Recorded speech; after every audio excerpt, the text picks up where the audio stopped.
I don't know. Neil, thanks so much for coming today. Yeah, no, thank you. Mr. Dr. Neil deGrasse Tyson is, he's been on my show 6 times.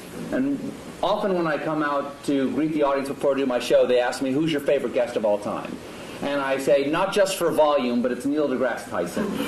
Because not only do I love what Neil knows, but I love that he loves what he doesn't know.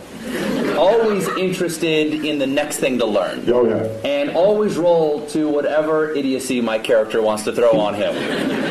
I think the only time I ever surprised you, as you told me a little while ago, was I asked you, should scientists go to Argentina or hike the Appalachian Trail? Yeah, I want people to talk about them. It's the universe talking there. I think we're a little out there. The universe amplifies. Yeah, that one, I missed that one. Yes, you'd missed that news story. Yeah. See, to go on a show, it's like the hardest interview ever.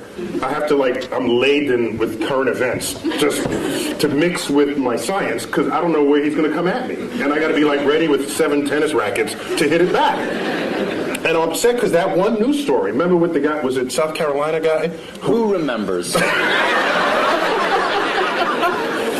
He goes to Argentina and becomes well known for having done so. And you ask me straight out, should scientists visit Argentina more often to become better known? And it just went, you aced me on that one. You're welcome. Now, Neil, we've got a lot to talk about tonight. Yeah. A lot of subjects. Science is a big thing. But I want to start off with, this is not a bribe. I want to start off with... Plus these chairs, I feel myself sliding. I know. Exactly. When we first walked in, I said, "Oh, welcome to the barn raising." I didn't realize we were speaking before the Amish tonight. Now it's going to make it tough to talk about science and technology. All right, Neil, I want to start. I want to start in a broad way. Are you tweeting now, or are you actually trying to interview me? No, I'm just looking at photos of myself. Get a little work done. I need a little freshen up. Now, let me ask you a very basic question. Science, from scientia, in Latin, meaning knowledge. I didn't take Latin, but I'll take your word for it. Is it better to know or not to know? I think, well, my blunt answer is it's better to know. All right. But that is debatable, though. Well, I said my answer. Yeah. I mean, somebody else might have a different answer. For instance, Oedipus might have a different answer. Yeah. Yeah, I mean, I think... Is knowledge always a good thing? I have to say yes. Why? Because it empowers you to react and possibly even to do something about it if something about it needs to be done. Okay, but who we are is what we know, right? Part of who we are is what we know. And our identity is often based on how we see the world. Yes, and our personality for sure. And if we learn something that does not jive with how we think about the world, won't we have to re-examine who we are? Yeah, it could mess you up. It can. Yeah. Once again, I'll go back to Oedipus. He plucked his eyes out rather than know anymore. Yeah, well, people back then, they did stuff like that. Yes, people back then, not people today. So I think there are people who would not know, who would rather. I remember the old days. I don't know if it still happens. A doctor would find out if you had cancer, they wouldn't tell you. They wouldn't tell you. Give it to me straight, Doc. Yeah, and why would you even have to say, give it to me straight, unless there was a day when they didn't give it to you straight? If I have 5 years left, I want to know I have 5 years left. Because I'm going to, do something different in those 5 years. Neil? Yeah? I have some terrible news. But there are some people who don't want, there are some people who don't value science. And if they don't value science, are they valuing ignorance? Yes, but I will not pass judgment on them. What I will say is, if they are at maximal comfort in their ignorance, fine. except that they will not be the participants on the frontier of cosmic discovery. They will be disenfranchised. Hello? Hello?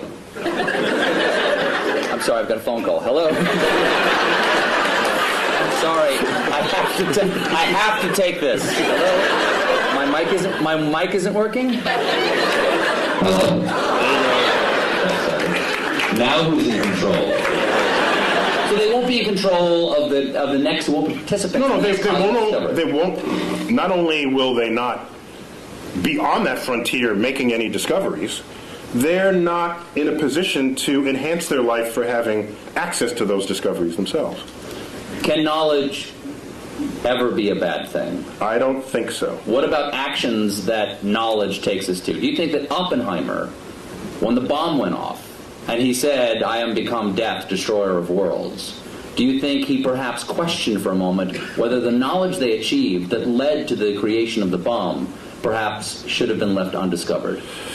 Do you know what he said in response to those kinds of questions? Yes. He said, because people said, have you usurped the power of God? Have you? And he said, if God didn't want this power to be there, he shouldn't have put it in the atom in the first place. Kind of an interesting point, I think. What he's saying is that the world is accessible to us. So would you say, don't smelt the ore and make iron and make a sword out of it because you could cut yourself? Back then, that's the counterpart statement from the Iron Age. And if you were around back then, you'd be sitting in this chair saying, don't make the sword, because you'd unleash evil on the world. Okay, I'll step back from don't make the sword. How about don't lick the flagpole in February? Yeah, You will learn something. You will learn something, but at a price, Neil. that'd be data. It's a data cost. It is. Yeah. There is a data cost for that, isn't it? Yeah. Also, Adam and Eve. They ate of the tree of knowledge of good and evil, Yeah. and they paid a price. Yeah. So God does put things into atoms he doesn't want us to know about. Yeah. However, I think Yes? I don't want to blame the knowledge. I want to blame the behavior of people in the presence of the knowledge. So maybe we need better knowledge management. Do you think that scientists... You can applaud him. He's the hero. Well, how about this? Do you think that scientists should be allowed to do anything they can? I heard a big no over there. Someone just said no. You know, people made fun of him for doing this, but during one of President Bush's State of the Union speeches... Bush 1 or 2? Bush 2. He said he warned against man-animal hybrids. Okay? And a lot of people, like me, made fun of that by showing pictures of, like, Senator Alligator Man going, boo, boo, yay, man-animal hybrids. But if scientists could make man-animal hybrids, wouldn't they? There are scientists who want to make man-animal hybrids. Should we make man-animal hybrids? I ask you, Senator Tyson. Should there be any limits like that? I think there's some creepy things about that, and I've met some scientists who would think that'd be an intriguing thing to do. Yes. Okay? I think we as a society, as a democracy, what we should do is come to some understanding of what the prevailing social mores are. And no, science should not cross those barriers. And by the way, scientists are often ones to try to prevent that. Einstein among them, for example. He didn't want to make the bomb after he first told Roosevelt he should make the bomb. He changed his mind because his conscience, his moral conscience, descended upon him. Scientists are not without moral code here. So as a culture and as a society, we decide what should be the prevailing cultural mores, and I think we should all be beholden to those. What do you think of the portrayal of scientists in movies?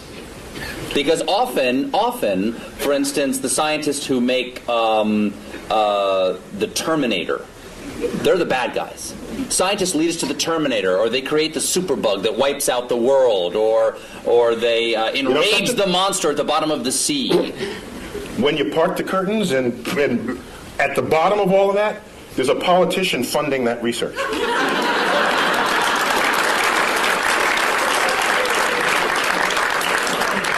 Is this working again? It is? No, it's not. He says yes, you say no. Yeah, we got it. We're getting bad data. Just trying to... We're good. That was good. That's good? You're good. Oh, yeah. You're good. So scientists don't lead marching armies. Scientists don't invade other nations. Scientists, yes, we have scientists who invented the bomb. Yes, but somebody had to pay for the bomb, and that was taxpayers. That was war bonds. There was a political action that called for it. So everyone blames the scientists. We are collectively part of a society that is using or not using, to its benefit or to its detriment, the discoveries made by science. And at the end of the day, a discovery itself is not moral. It's our application of it that has to pass that test.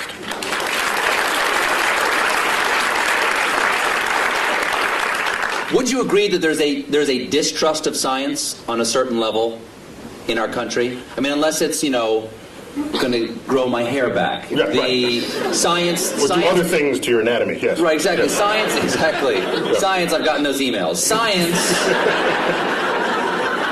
Science is sometimes distrusted because it is more complex than the average person can understand. I think that is the core of it. It's distrusted not because of what it can do, but because people don't understand how it does what it can do. And that absence of understanding or misunderstanding of the power of science is what makes people afraid of it. And so I remember back when they first split the atom, shouldn't split the atom. Or shouldn't, you hear this at every discovery that happens in science. There's a mystery to it. For example, irradiated foods. In France, they call it frankenfood, all right? Which is kind of a cute word when you think about it. But it makes food last longer, and you're healthier for it. You don't get sick from it. And so from it turning bad.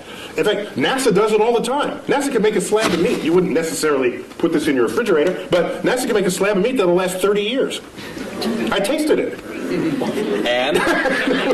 Delicious? No, it was, there's some restaurants food reminds me of what that tasted like. But I'm just saying that just because you don't understand it doesn't mean it's bad for you. Go figure out how it works. That's why we need a scientifically literate electorate, so that when we go to the polls, you can make an informed judgment. And you can draw your own conclusions rather than turning to a particular TV stations to have your conclusions handed to you. Now, Arthur C. Clarke. Comedy Central accepted. Exactly. Okay. Arthur C. Clarke's famous dictum about sufficiently advanced technology. Yes, it is. Arthur C. Clarke had several laws of culture and the world, one of which was any sufficiently advanced technology is indistinguishable from magic.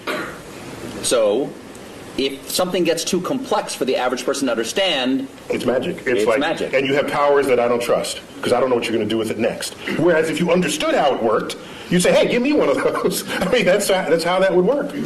That's how that plays out. Do you think that's where the debate over... I think that's where the debate over evolution and creation science comes, is that the complexity of evolution is so grand that it is hard to conceive of how the incremental changes come. And once something becomes so complex that I can't understand it, there's nothing between that and God saying, let it be.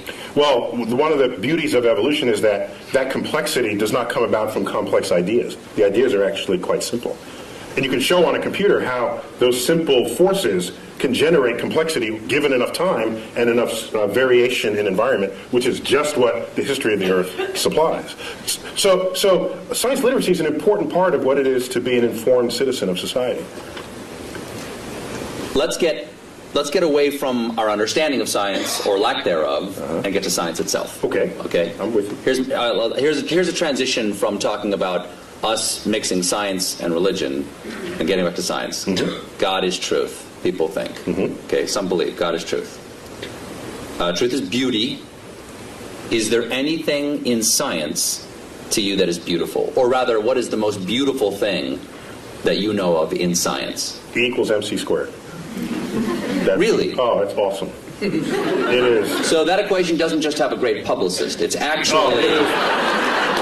Because everybody knows it, but also everybody knows Coke, It's like the Coca-Cola of science. Yeah, you learn E equals MC squared before you even know what any of those symbols mean. You hear it in elementary school.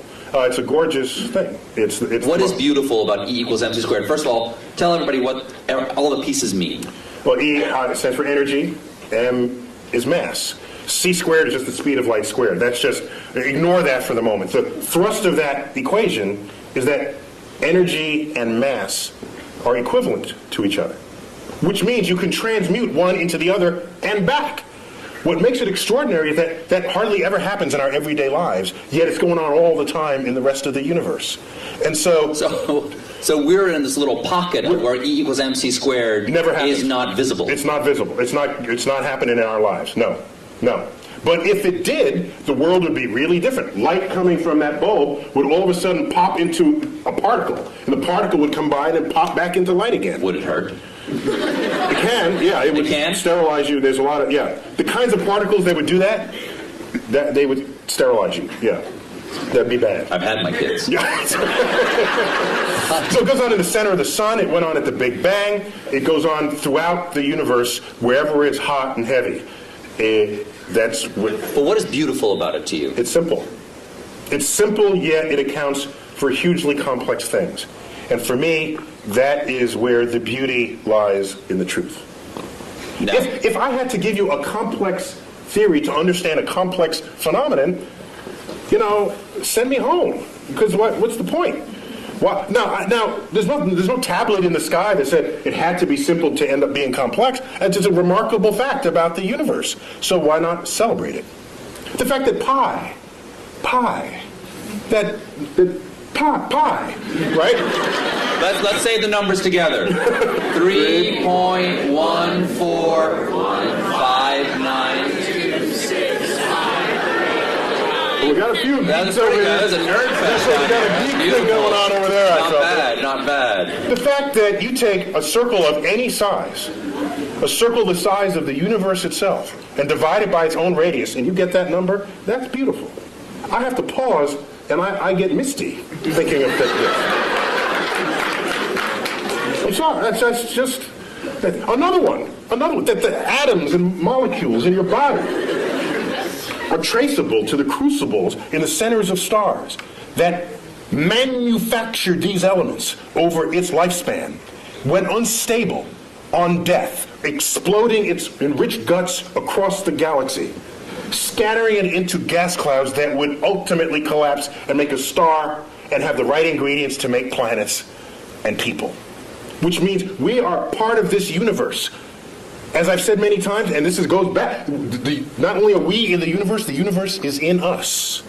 That is a profound concept. And I think it's the greatest gift that astrophysics gave culture in the 20th century. There's a research paper in 1957, and I say that because one of the authors just died, like 2 days ago, Jeff Burbidge. Burbidge, Fowler, and Hoyle. One of the most famous research papers that no one ever heard of. You know why, I think? Because it had 4 authors, not just one, and it took a decade to figure out, and it wasn't just somebody burning the midnight oil, so it doesn't lend itself to poetry or screenplays, because it's a collaboration, so nobody wrote about it. But we knew that we are star stuff. We knew that we are stardust at the middle of the 20th century. That connects us to the universe like no other fact. That's beautiful.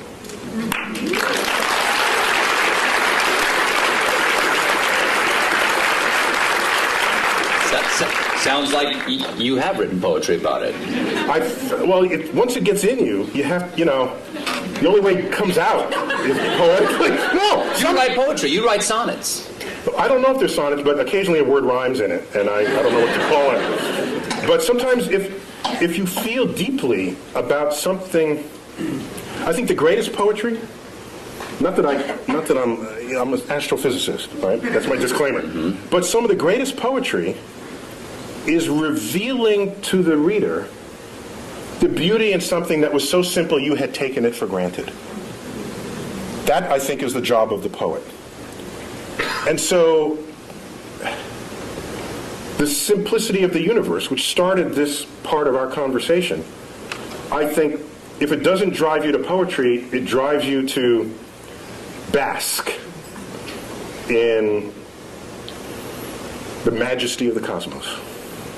So what drew you? You said that this is the beauty of astrophysics, or the gift that astrophysics gave us in the 20th century. What drew you to astrophysics? Take us to Neil deGrasse Tyson before he's an astrophysicist. Take us to who you are now. I'm living in the Bronx, which in vernacular would be the Bronx. And I'm in a building... Not a lot of stars. No, there's like a dozen or so in the night sky. So you do not have a relationship with the night sky as a city dweller.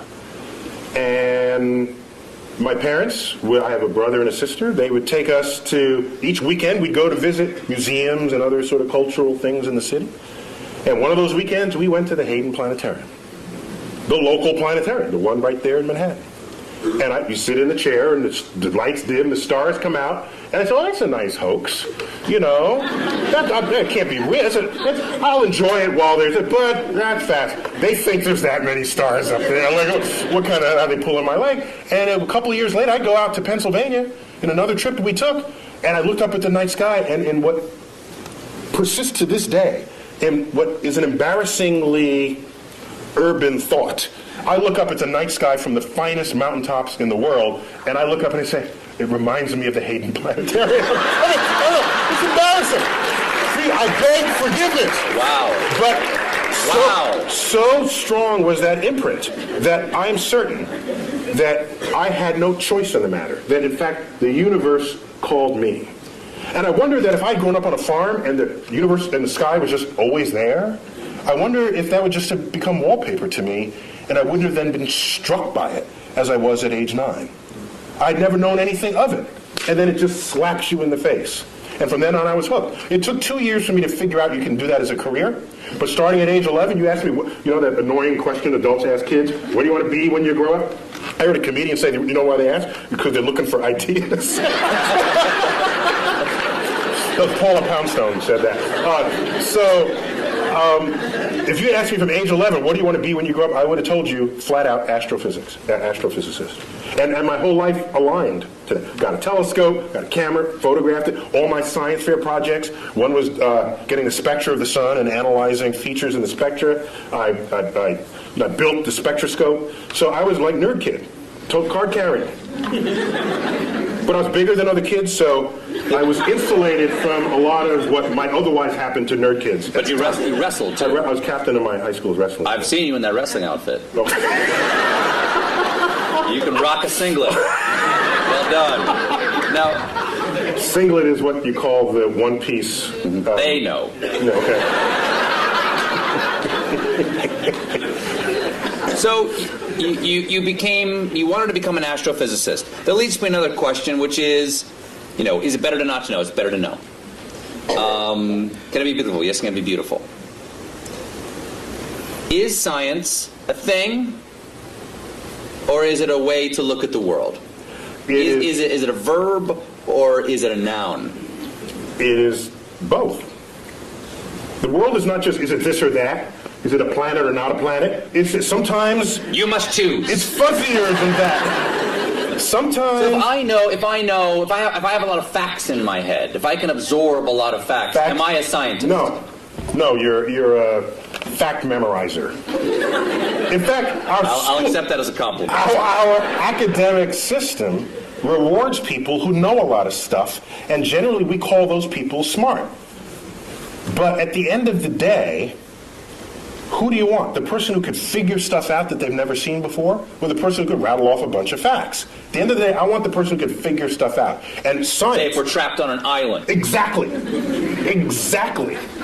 What, the professor on Gilligan's Island? It's not a matter of how many facts he can recite. It's like, there's a coconut, and there's a thing, and you have a ham radio. That's exactly. Okay?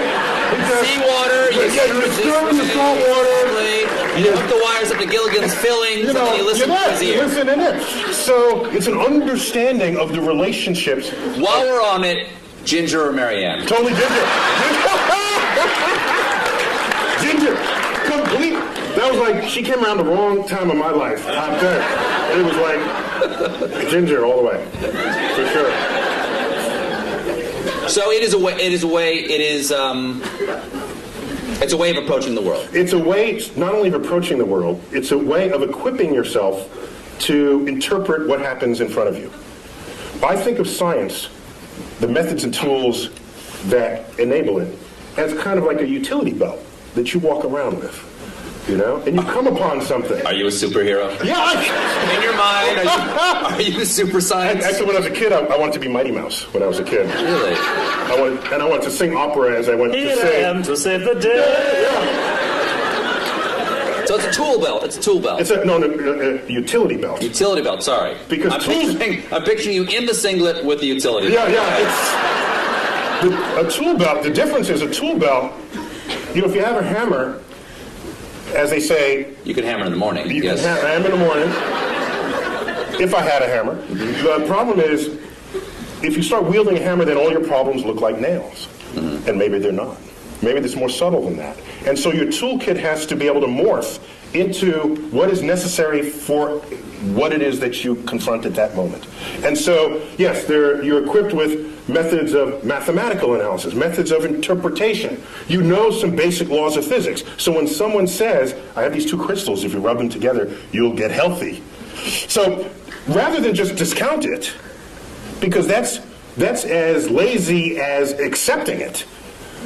Both of those are just lazy brain. What you should do is inquire. So do you know how to inquire? And every scientist would know how to start that conversation. They would say, well, where'd you get these? What kinds of ailments does it cure? How does it work? What does it cost? Can you demonstrate that it works? And you go through this whole, and at the end the person's in tears because they weren't prepared for that level of questioning. And so science literacy is vaccine against charlatans of the world that would exploit your ignorance of the forces of nature. Neil, if you don't like the crystals I gave you, you can just say it. And they're not working for you because you don't believe.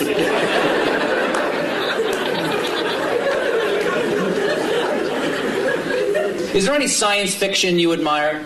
Or that you enjoy? Or do you see the holes in science fiction and go, I can't enjoy that? Of course he would know the effects of a neutron star. He doesn't know tidal forces? Like, do you have that problem? Got that right. You've got that right. Do you have that problem? I only have the problem if the movie is marketed for its accuracy. Number one. Number two, they got to get some basic science right. After that, I'm okay. So, for example, in the latest Star Trek movie, they had this liquid. The red matter. The red matter, thank you. Release the red matter. Release the red matter, and you drop it into the core of a planet, and it turns a planet into a black hole. I thought that's kind of cool. Now, what was a little weird was... Why didn't it turn the ship into a black hole? No, because they had the special apparatus that surrounded it. And the apparatus did what? It's an anti-black hole apparatus. I'm okay with that. See, I was not losing sleep. That didn't bug you? Over what held the black hole. I didn't right. have an issue with that. But oddly, what I had an issue with was they needed this drill, which was a very cool kind of, that was the coolest thing I'd ever seen. Exactly. A drill that would drill to the center of your planet, and they dropped I'd say, if that would turn a planet into a black hole from its center, it surely would turn a black hole turn into a black hole from its surface. So you just drop it on the surface. What would Kirk and Sulu fight on? I know, right? They had to fight on the platform. So I'm okay. I got angry with Jim Cameron about Titanic. That's how I got angry. Did I tell you? I never tell you the story. You did not. Oh no! Can I? I've never seen you this angry before. Just hold me back. I can't wait to see what you have to say about Avatar. You might turn blue with rage. Go on. So what was your problem with Titanic? There's a colleague of mine who saw Avatar, and he got home and he told his wife he wanted to paint her blue, and that didn't go over very well. Is she 10 feet tall? So, Titanic, you may remember, was marketed as a film of high accuracy because Cameron had funded this submersible to go down and it checked out the staterooms and the wall sconces and the china patterns, and so they reproduced that to detail. And so here they recreate the ship for the movie. Can you double check that? No, because he had the submersible. You just have to trust him, okay? No, you got to trust him. So now, the ship sinks, yes. Right? Did I give away the... You see the movie yet? I'm sorry. Okay, so the ship sinks. I do, I remember. You remember that, okay? Very sad. And it's Kate Winslet on the flow. Remember that? And yes. she's delirious. This isn't the scene where she's naked. Oh, sorry. Go on, She go was on, kind she's of like that dressed. for Okay, that go too. ahead. No, she's on the flow, on the whatever, the plank, and all right, she's looking up. We know the date, the time, the weather conditions, the longitude, the latitude. We know all of this about the sinking spot of the Titanic. There is only one sky she should have been looking at, and it was the wrong sky.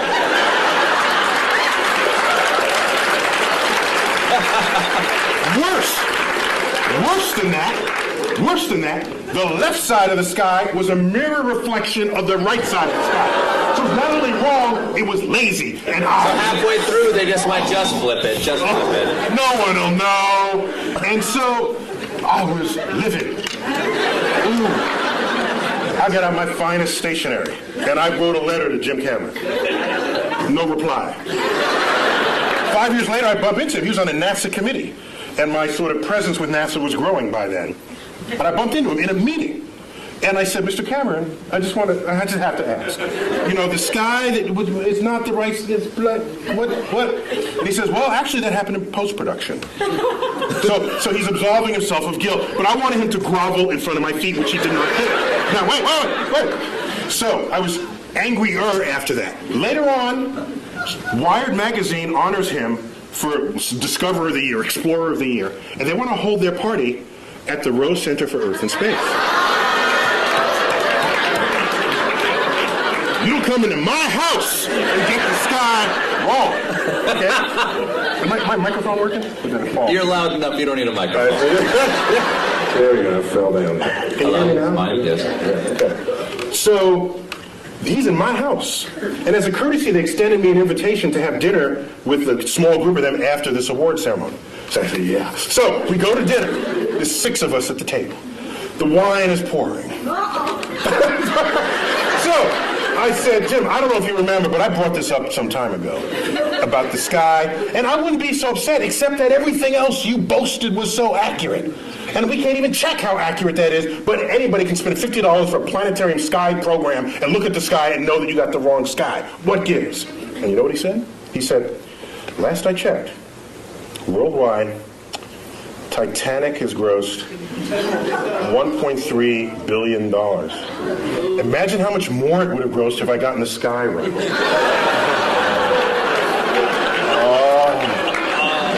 Oh, man. I'm so sorry. That, if I had a tail, it would have been like between my legs, and I would have. And so I think you won that conversation. No, actually, I did. He retreated into his bank account. Here's what happened. You know, but that money will all eventually be gone, and he would still have gotten the sky wrong. Oh, that's an interesting point. That's right. The sky will Outlived even James Cameron. However, as dejected as I was, 2 weeks later, I get a phone call. Forgot the guy's name. He calls me up and says, hello, it's Dr. Tyson. I said, yes. He said, I forgot his name, Johnny Smith. I work in post-production for Jim Cameron. He is releasing a 10-year director's cut anniversary edition of the Titanic, and will be adding new footage from the deck. And he tells me you have a sky that he can use.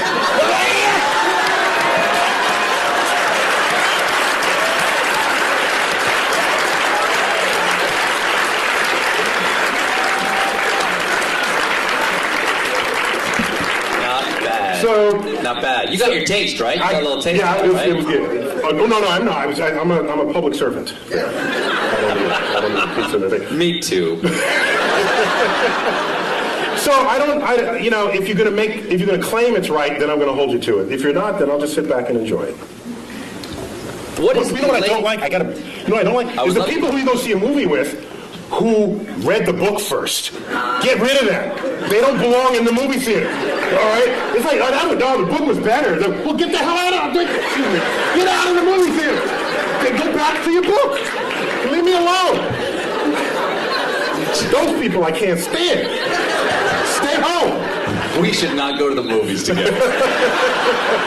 Now, okay, I got 3 different things. What is the latest discovery in astrophysics that we should all know about?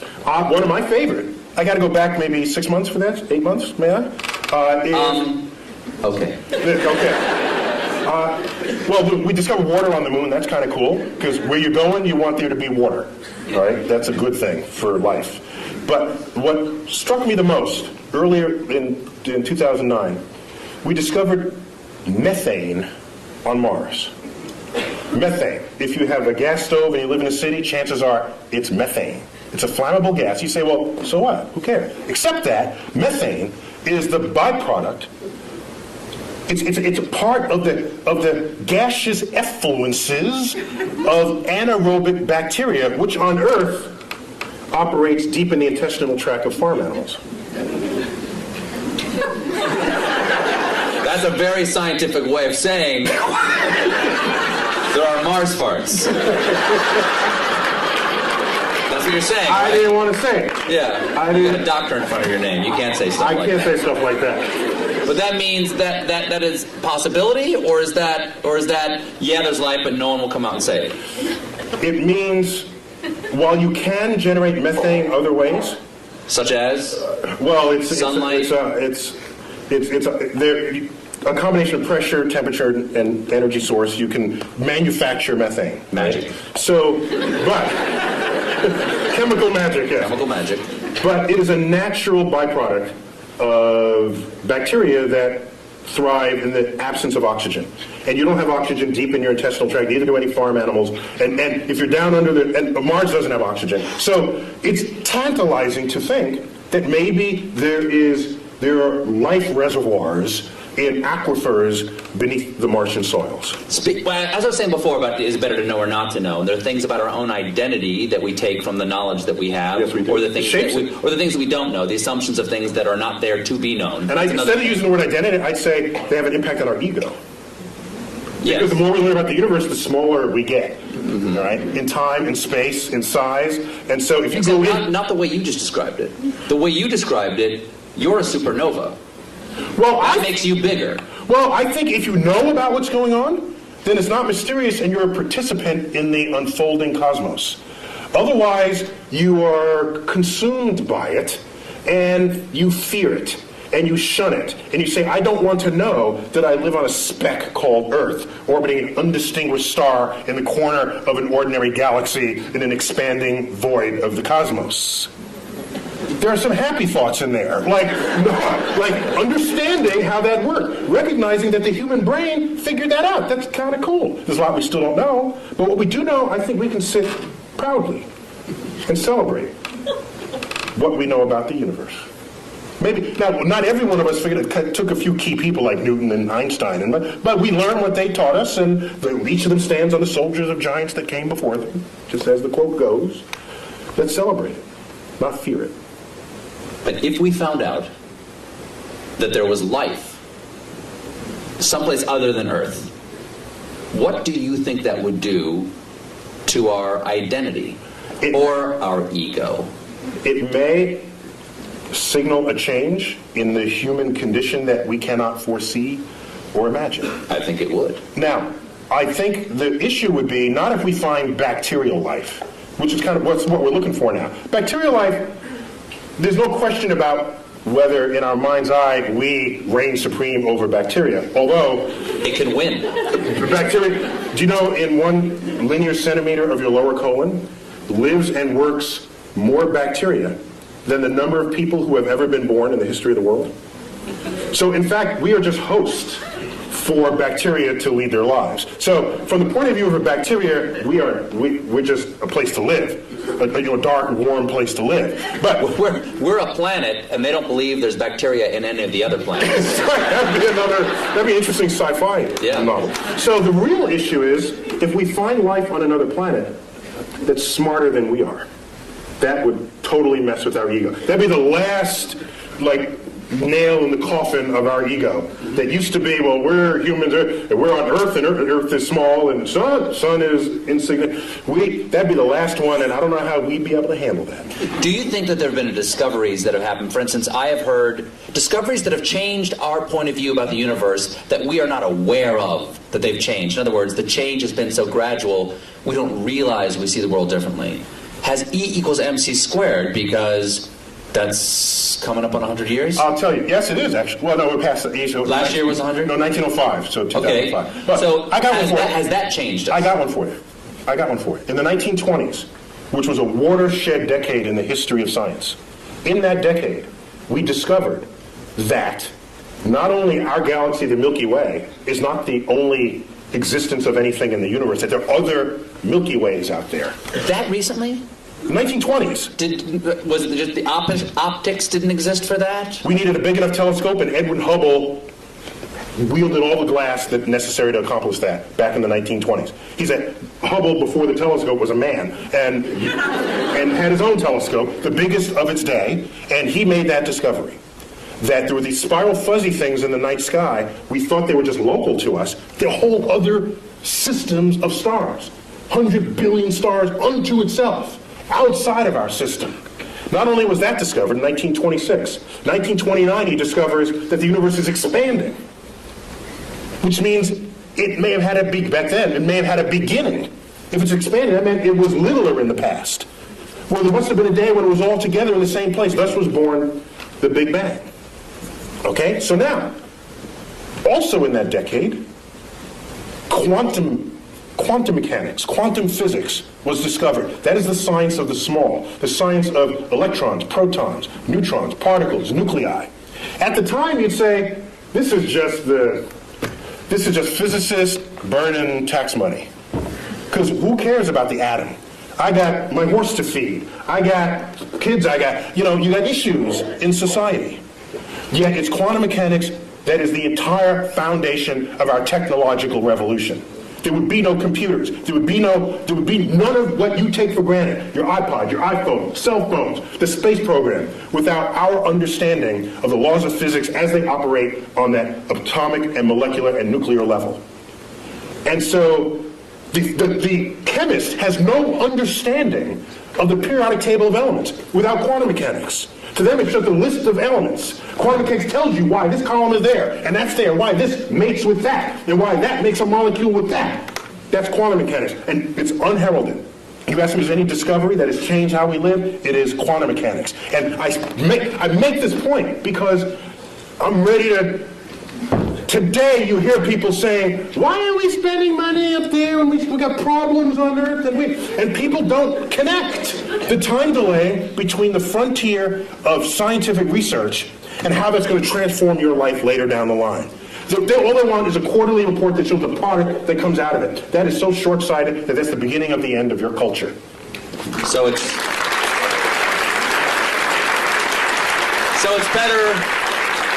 better to know.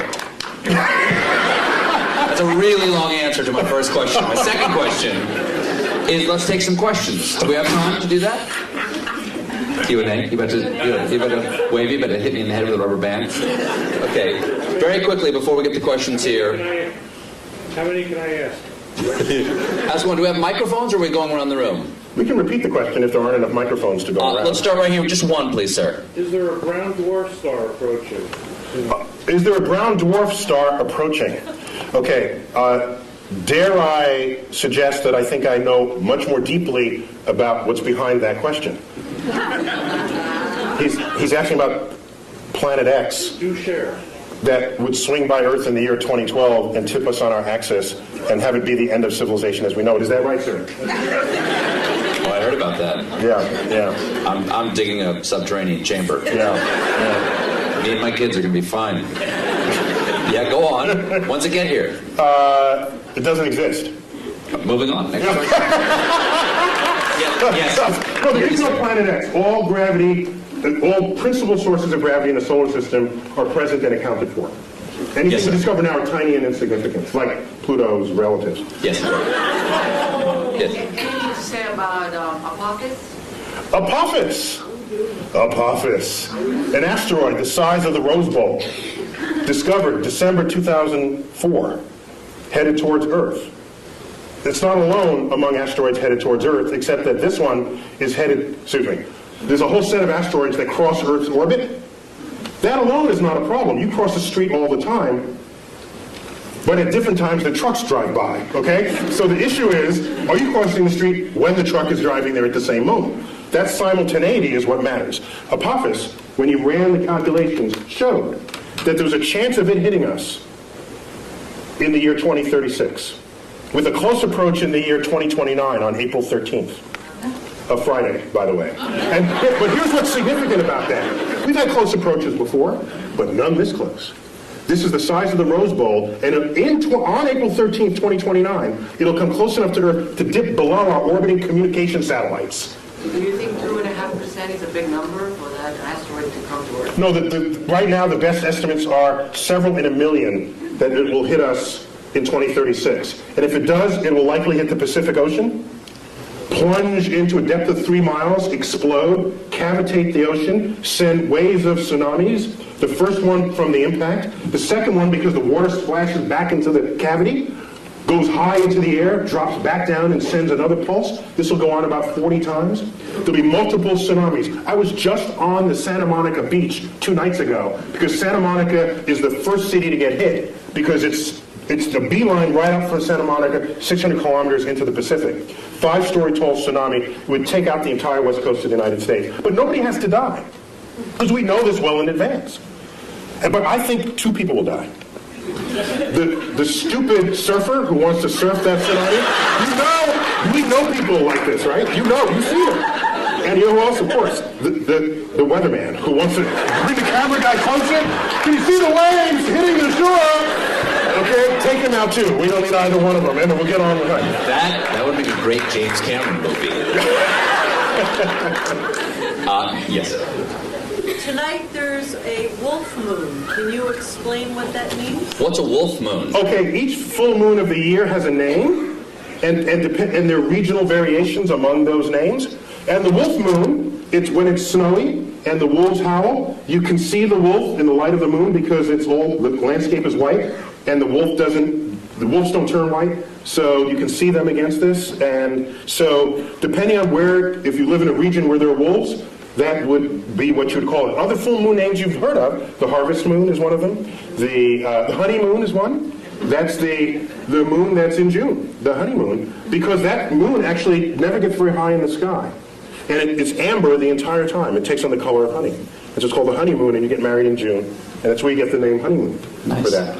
Yeah. Anyone over here? No? Yes, sir. I think, in astronomy, probably dark energy was sort of a real game changer about 10 years ago, the discovery that the expansion of the universe is speeding up.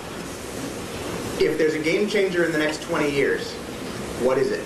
The question is, dark energy, he said 10 years ago was like a game changer. Can I foresee any game changers on the horizon?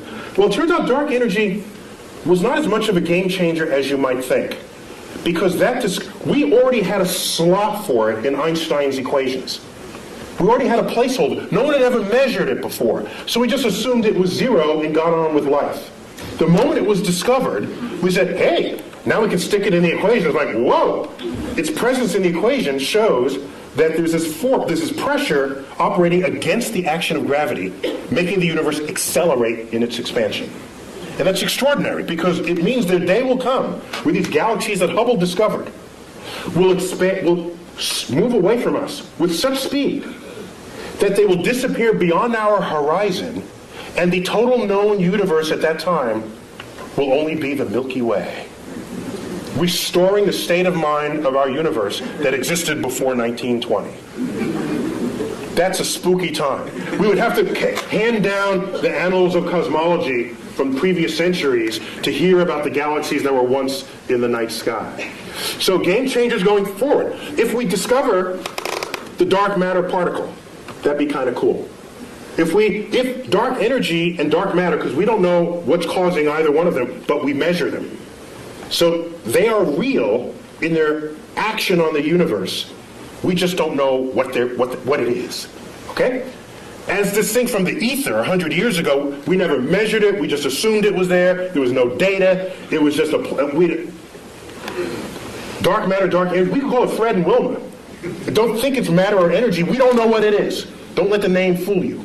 I'll henceforth call it Fred and Wilma. Okay? So, with Fred and Wilma, these two things, it may be a game changer. Once we figure out what it is, it's a new particle that then we can exploit to our benefit In the same way, our understanding of quantum physics enabled us to exploit the behavior of atoms and nuclei to our benefit. So a new kind of physics would transform how we live. Yes. That's one way I think about it. Is Pluto going to be excised, so not just because you send it out, but because the ice will expire quickly? Will Pluto not only be humiliated by Neil deGrasse Tyson? You may not know That's this. not the word she said. She Yes. used that word.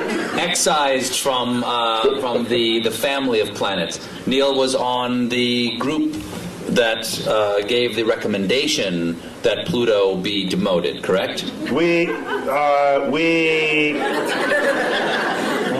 thought differently about Pluto's identity than Pluto did, and other supporters of it. We just grouped it with other icy bodies in the outer solar system that, at the time, were being discovered. Don't shoot the messenger. Pluto was alone for 65 years, and so you can't have a category of one. That doesn't work in science. You need a few things to make a category. So he's okay. It wasn't a category, though. It was a planet. Well, yeah. My very elegant mother just sat upon 9 porcupine. Now she just sits upon 9. It doesn't make any sense. Yeah, it doesn't make any sense. Where's the porcupine? If she's that elegant, she wouldn't have sat on a porcupine, I don't think. So once we found other icy bodies, all we did was group them together. We said, Pluto, we found family for you. In fact, we think you're happier there, because now you're one of the biggest icy bodies. And rather than a pipsqueak planet. You sent Pluto to a farm upstate to run and chase rabbits. Is what you did. It's much happier there, kids. It's happier there. And I didn't do this alone. Is there a supergiant beyond Pluto that pulls comets in? Is there a chance there's something out there that's drawing? There was a hypothetical star, which is related a little bit to what led to this invention of this the brown dwarf that you won't talk about, but you and I know, yes. Yeah. There was come down to the bunker too. There was a suggestion that there was a companion star to the sun, provisionally called Nemesis, that had this long orbit that would jostle comets in the outer solar system and send them raining down on Earth, creating mass extinctions, accounting for the extinction episodes in the fossil record. But it was an interesting hypothesis that was never supported by data, and so when you're not supported by data, you discard the hypothesis. That's how science works. You don't believe something just because you want to, or think something's true just because it feels good. At some point, you've got to confront the data. So getting back to the point... You've never been in politics. So getting back to the point, the recognition that Pluto is made half ice, and ice evaporates, so will Pluto one day disappear? No, Pluto's too far away from the sun for that to ever meaningfully evaporate and disappear completely. Yes. What was the point of the Large Hadron Collider? What was the plan, did you say? The point. The point of What the Large Hadron was the Collider. point? He speaks in past tense as though we're done with it. We what just is? turned on the switch, the Large Hadron Collider in Switzerland. The point of the Large Hadron Collider was to embarrass America, to make us feel bad that we didn't have our collider built back in the 1980s when it was first funded. That's the whole point of the Large Hadron Collider. It's Europe saying, gotcha this time. Now, apart from that ego bit, it's to probe nature on levels of energy never before seen. And right now, it's practically impossible to discover a new law of physics on your tabletop. We've been there. We've done that. And almost the entire history of physics is go to the edges of your points of exploration and then take a step beyond that. You're bound to discover something new. It's like climbing the next mountain, crossing the next valley. So, the Large Hadron Collider, the energy inside that particle accelerator will exceed the energy of all accelerators that have ever been built before, probing nature as never previously imagined. What is the Higgs boson? Higgs boson, that's a particle proposed that you can think of it as a kind of it's like think of it like molasses. Okay? Okay, not molasses. It's a field through which all particles move, and the interaction of those particles with that field endows them with the mass that we measure for them. It is granting them the property of mass. We have yet to find this particle, but if we do... So mass is not explained presently. That's correct. We just measure... We don't know why we get fat. we don't know why something has mass right now. That's correct. And so now let me ask you something. If you build let's say you build an equation this way. You've got an equation over here, you built it, and it's a house, okay? And you've got another equation over here that works. It's another house. But in your mind you think, these two houses are actually probably should be one house. You invent something that fits into the shape between the two houses, right? Yes. Like you've got a shape between the two houses. Goes, okay, there's something in the universe that is the shape of the space between these two houses. Yes. Does that necessarily mean that thing is there? The history has shown that almost every time we propose something that connects one house to another, if those two houses themselves work, there's something in between them connecting the two. For example, in 1930s, we had this experiment with, it's the 1930s, quantum physics is in place. We start probing the atom. We find out there's an atomic reaction, a nuclear reaction, where there's some missing energy. We account for all that, and there's something missing. We say this much energy here, and then it's missing here. And we swear we accounted for everything. Fermi comes up, a famous physicist, said, I bet there's a particle that came out of that reaction that escaped with the energy before you had a chance to measure it. E equals mc squared. Well, that would have endowed that particle with its energy to do so, the mass to do so. And even MC squares in every one of these, it's all over the place. It's written with E equals mc squared. The point is, he hypothesized the particle, gave it the properties that it would have to account for what was seen. That's your conduit between the two houses. Then he says it's got to have this much energy, and it's got to be pretty hard to detect because we surrounded this in lead, and it just went straight through the lead. So I'm going to propose a particle that's hard to detect. And it's got to be little, because there's not that much mass, and it has no charge, so it's neutral. So he called them neutrinos, little neutral ones. He hypothesized. He said, let's look for them. 20 years later, they were found, neutrinos. And now we kept them coming out of these reactions. He built the porch, the walkway between the two houses. Practically every time you have two working understandings of the world, and they have to coexist in the same universe, there's something that's going to connect them. It's like electricity and magnetism, previously discovered as separate things, until Faraday and Maxwell said, hey, wait a minute, this works and that works, and they kind of smell like each other, though maybe they're the same thing. So a whole theory came out to put the two together, and it is the theory of electromagnetism.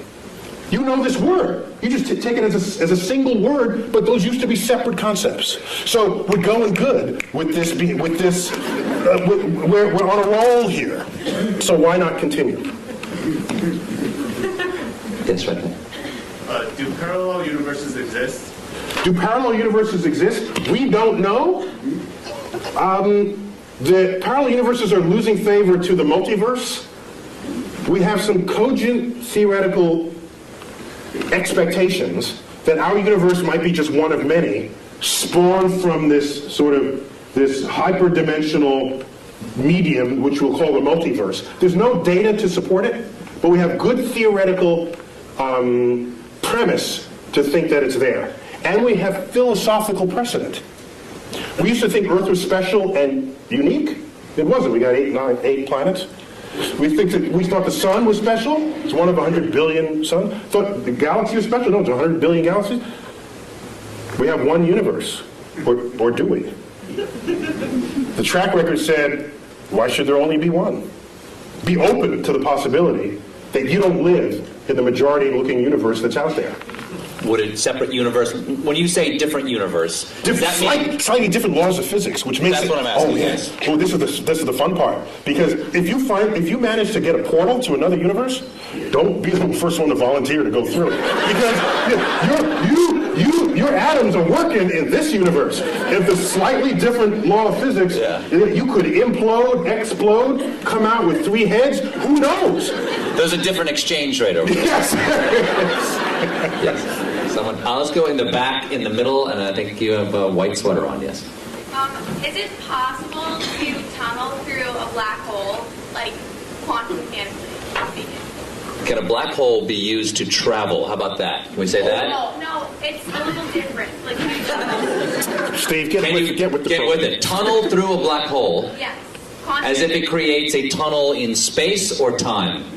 Quantum mechanically is what she said. Quantum mechanically, can you tunnel through a black hole? I'm not going to try to interpret this one. Well, I have to ask, did you want to land someplace else when you're done, or are you content with being dead when it's over?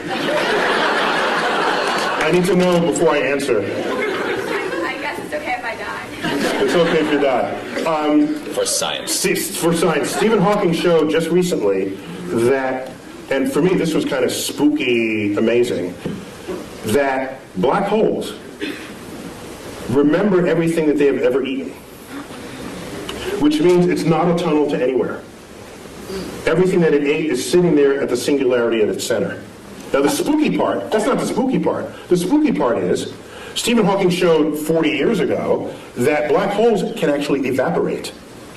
The matter that's within a black hole can rise up out of the gravitational field that surrounds it and spontaneously birth a pair of particles. That's just E equals mc squared doing its thing.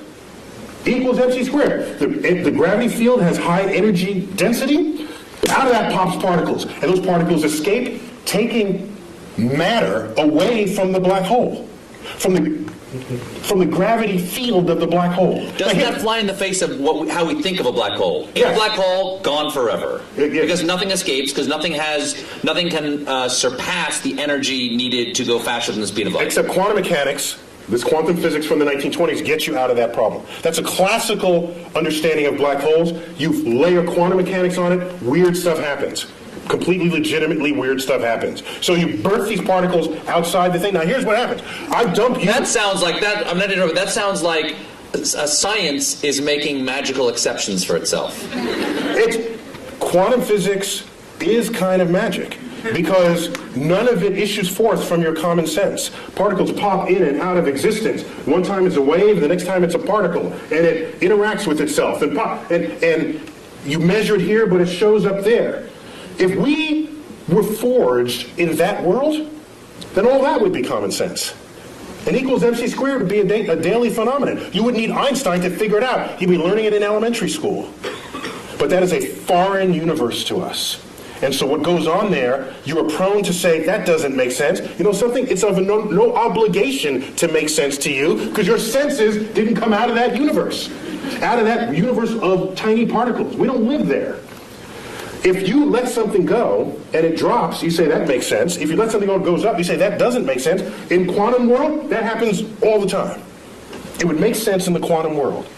So I submit to you that if I take your body and dump it into a black hole, what Stephen Hawking showed is that all the particles that went into the black hole, let's say it's Stephen Colbert black hole, okay? No other contaminating bodies but your atoms in the center of this black hole.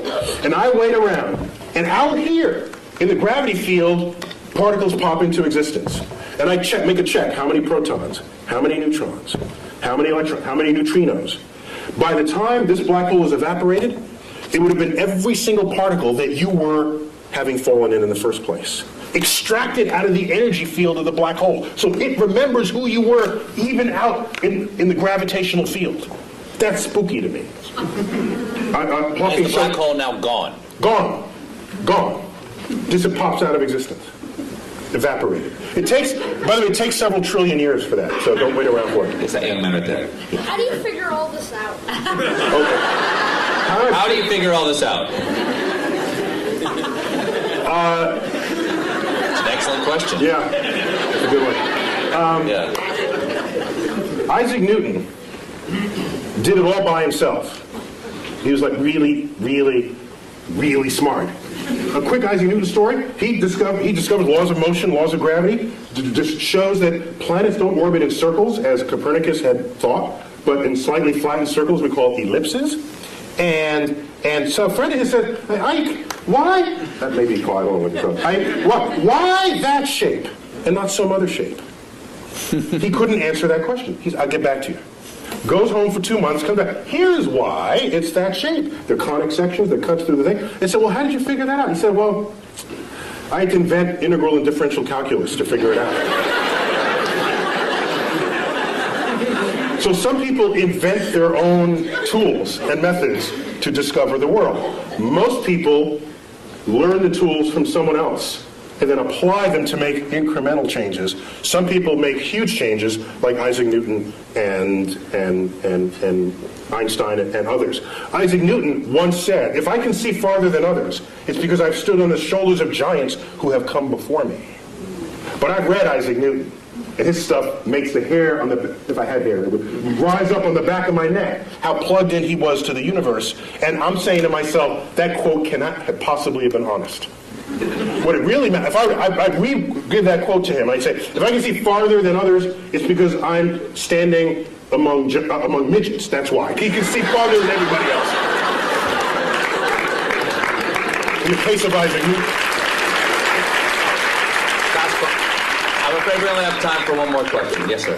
Actually, that was a great segue to my question. You talked We organize this all for your question. Sure. Early in the evening, you brought up the ideas of scientific literacy and technology management. I'd like to hear your opinions on where the policy needs to go to make a positive impact in that area. Ooh. All right, Neil. Can you repeat that for everybody? The question is, we were talking earlier about scientific literacy and our approach towards science as a nation. In your opinion, and you serve on science advisory panels, yeah. Where do you think we need to go as a nation? What do we need to do to increase our scientific literacy? I'll answer two-pronged. One is, what do you do with your kids? And kids need to be able to explore freely. And if you look at most households, they're not designed for that. They're designed to have the kid not explore. The kid comes into your kitchen and pulls out the pots and pans and starts banging them. What's the first thing you do as a parent? Stop that, you're getting the dishes dirty. Yet these are experiments in acoustics. That's what that is. Okay?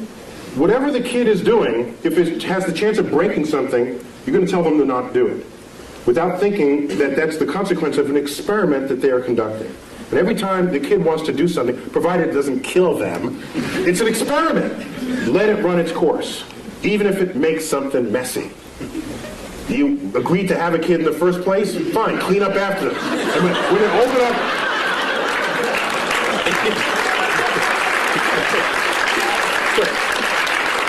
Because it's those seeds of curiosity that is the foundation of what it is to become a scientist.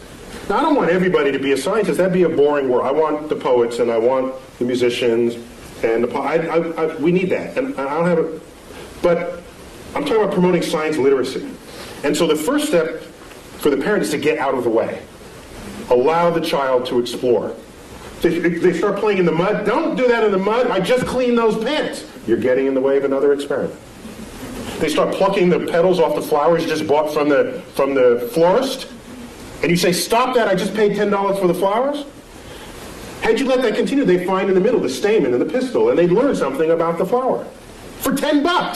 That's cheap. Derek Bach, one-time president of Harvard, once said, if you think education is expensive, try the cost of ignorance. And so that's got to start at home. In the schools, I don't have a problem with the fact memorizing, but don't equate that with what it is to be wise or what it is to be smart. Smart should be some combination of that, yes, but also, what is your lens on the world? How do you figure things out? And you promote that by stimulating curiosity.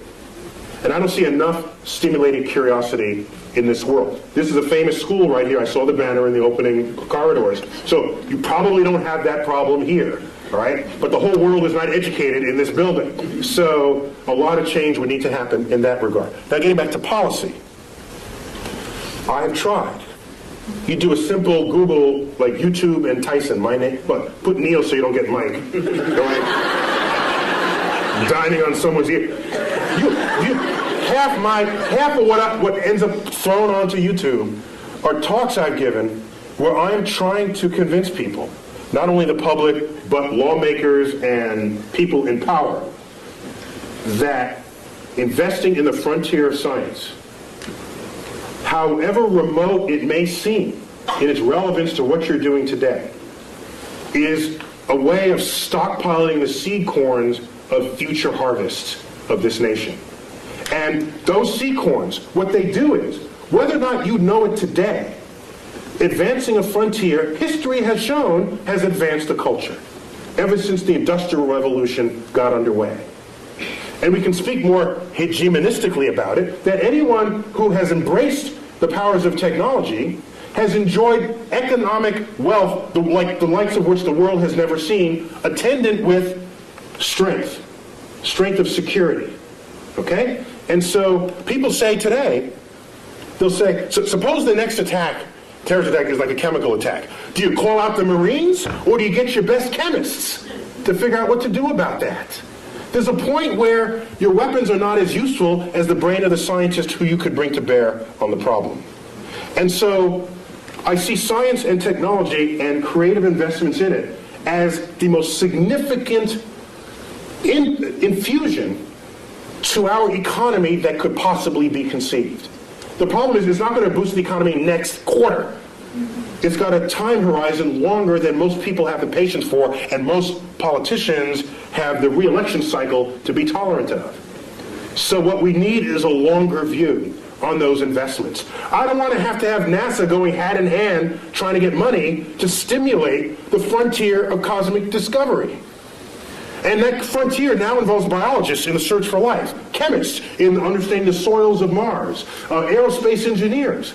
You know what I don't want to do? I don't want to stand in front of 8th graders and say, who wants to be an aerospace engineer so that you can design an airplane that's 15% more fuel efficient than the one your father flew? That's not going to get him. But if I say, who wants to be an engineer and design the airfoil that'll fly in the rarefied atmosphere of Mars, I'm going to get the best students in the class, and you know it. Because that's an exciting project for smart people to work on, motivated people to work on. And when you have them, they invent stuff. They discover things. They transform the culture in which we live on a time horizon that is not easy to just tell someone in a one-sentence soundbite.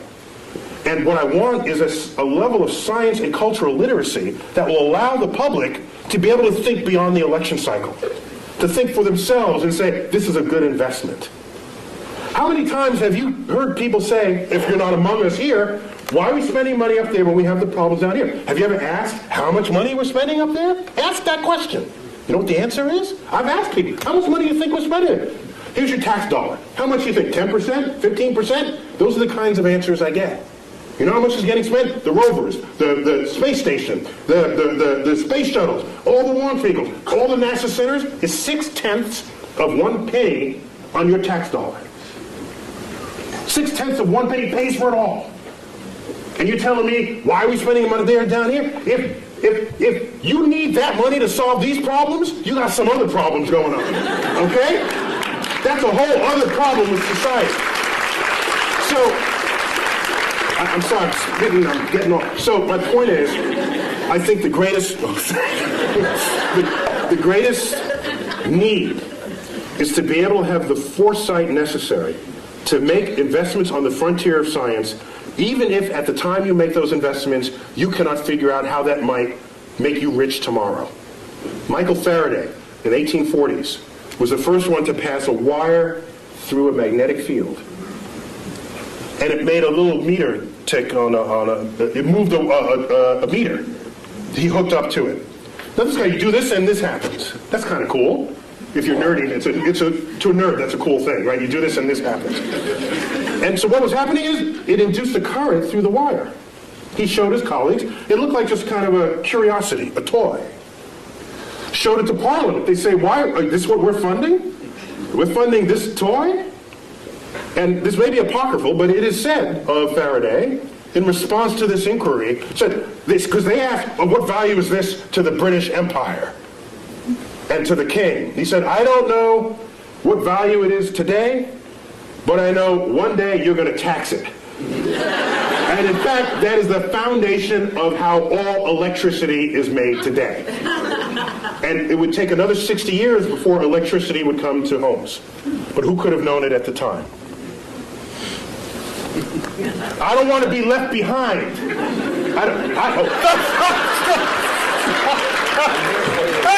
I will not leave you behind. Last thing I'll say. Yes. Last thing I'll say. The biggest news story last year to me was not the methane flatulence. No. The biggest news story happened December 22nd, something like that. I forgot what day. A press release comes out. Russia says they want to send a mission to deflect Apophis, the killer asteroid. Oh, yeah. By the way, I said if that hits, it's going to hit the Pacific, which affects us. Okay? Russia says we're going to launch a mission. We're going to start designing it now. We're going to fund it. Oh, by the way, the United States is welcome to join us. And people say, well, that's nice, a little international thing. And I'm saying, wait a minute. Something's wrong here. Aren't we the ones who are supposed to be starting missions and then invite other people to join us? Isn't that how it's been? So that was a sign, one of many, that our significance and meaning on the world stage is fading. And it's fading fast. And it's not a cliff, it's just a fade. And the day will come where the rest of the world just makes their own decisions about the future of their own space exploration and technologies. And we're sitting back saying, hi fellas, can we join along? Neil, we already proved we can deflect asteroids in the movie Armageddon. Yes. So there's our fantasy. We don't do it in real, we do it on the silver screen, and we're happy about that. Maybe we got to fix that disconnect. Last question. Why is there something instead of nothing?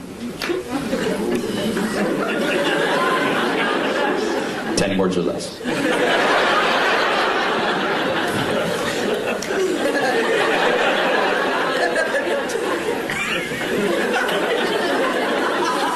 Just because. So I got to do this in haiku then. Okay. Okay, 575. Words that make questions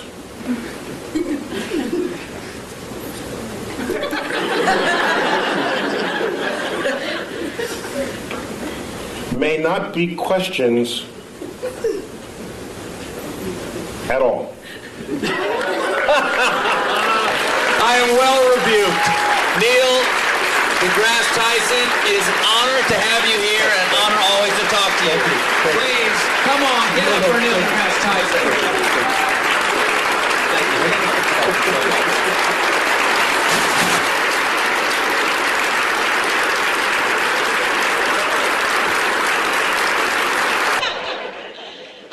Dr. Tyson is going to be down here. You will be signing books until 9:30, so if you'd like to come down and have a book signed, feel free. And